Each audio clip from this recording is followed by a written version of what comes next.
ناظرین السلام علیکم، میں محمد عبدالرشید جنید، آپ دیکھ رہے ہیں گواہ نیوز۔ ریونت ریڈی کیا تلنگانہ کے پہلے کانگریسی چیف منسٹر بنیں گے یا پھر چیف منسٹر کی کرسی KCR کے پاس ہی رہے گی؟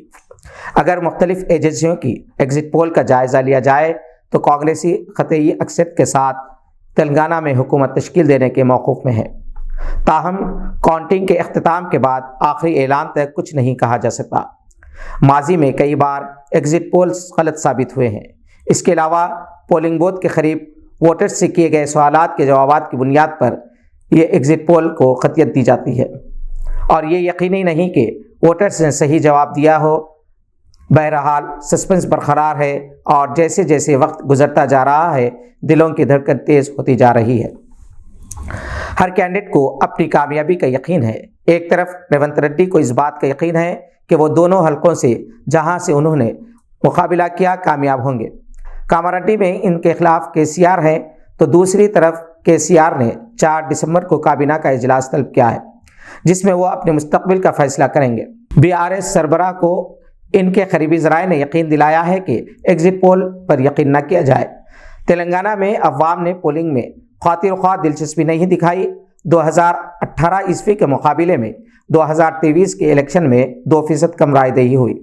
منڈوگرہ میں 91.89، آلیر میں 90.77% ووٹنگ ہوئی ہے، جبکہ پالیر، تنگاتور کی، گورناکل، نرسم پیٹ، دباک، نرساپور اور بھونگیر میں 85% سے زائد رائے دہی ہوئی ہے۔ حیدرآباد میں LB نگر میں 49% سب سے زیادہ اور یاقوت پورے میں جو مسلم اکثریتی آبادی کے لیے مشہور ہے 39.69% پولنگ ہوئی ہے۔ جن انتخابی حلقوں میں دولت مند امیدوار مقابلہ کر رہے ہیں، جہاں انہوں نے پیسہ پانی کی طرح ووٹرز کے لیے بہایا ہے، وہاں ووٹنگ کا پرسنٹیج زیادہ رہا۔ وہ حلقے جہاں امیدواروں اور جماعتوں کو اس بات کی خوش فہمی رہی کہ ہر حال میں عوام انہیں ووٹ دیں گے، وہاں عوام نے انہیں مایوس کیا۔ ہر الیکشن میں ووٹنگ فیصد میں کمی سے یہ اندیشہ ہے کہ 2027-28 یا 2032 کے الیکشن آن لائن ہوں گے، کیونکہ ہر عمر کے لوگ موبائل سے اس قدر جڑے ہوئے ہیں کہ وہ ہر کام اسی کے توسط سے کرنا چاہتے ہیں۔ یا تو پھر آن لائن الیکشن ہو سکتے ہیں یا پھر جمہوری طریقے کو ختم کر کے سوسائٹی کے ذمہ دار اور مقبول عام شخصیات کو نامزد کیا جا سکتا ہے۔ جمہوری طریقے پر ووٹنگ کی روایت سے آہستہ آہستہ عوام کی دوری کی وجہ وہ سیاستداں ہیں جو ہر 5 سال میں ایک مرتبہ عوام کے آگے ہاتھ جوڑتے ہیں، ووٹوں کے لیے گڑ گڑاتے ہیں اور پھر 5 برس تک وہ اپنے حلقوں میں نظر نہیں آتے۔ ان کے حلقے ترقی نہیں کرتے، البتہ وہ خود مالی اعتبار سے بلکہ ہر اعتبار سے ترقی کرتے جاتے ہیں اور 5 برس میں وہ کروڑ پتی بن جاتے ہیں۔ کئی حلقے ایسے ہیں جہاں بلدی سہولتیں نہ ہونے کے برابر ہے، نالیاں بہتی ہیں، مچھروں کی پرورش ہوتی ہے اور بیماریاں پھیلتی جاتی ہیں۔ بعض MLAs اور کارپوریٹرز عوامی نمائندے سے بلیک میل بن جاتے ہیں۔ ہر تعمیر ہونے والے مکان یا دکان کے لیے کمیشن یا پھر اس کے خلاف کارروائی کی دھمکیاں دی جاتی ہیں، جس کی وجہ سے عوام ان سے بدظن ہوتے جا رہے ہیں اور اس کا بدلہ الیکشن کے دن پولنگ بوتھ سے دور رہ کر لیا جا رہا ہے۔ اب بھی وقت ہے کہ جو نمائندے عوام کے تعاون سے منتخب ہوں وہ 5 سال تک ایک دوسرے سے مقابلہ کرتے ہوئے اتنا کام کریں کہ ہر حلقہ دوسرے سے بہتر ہو جائے۔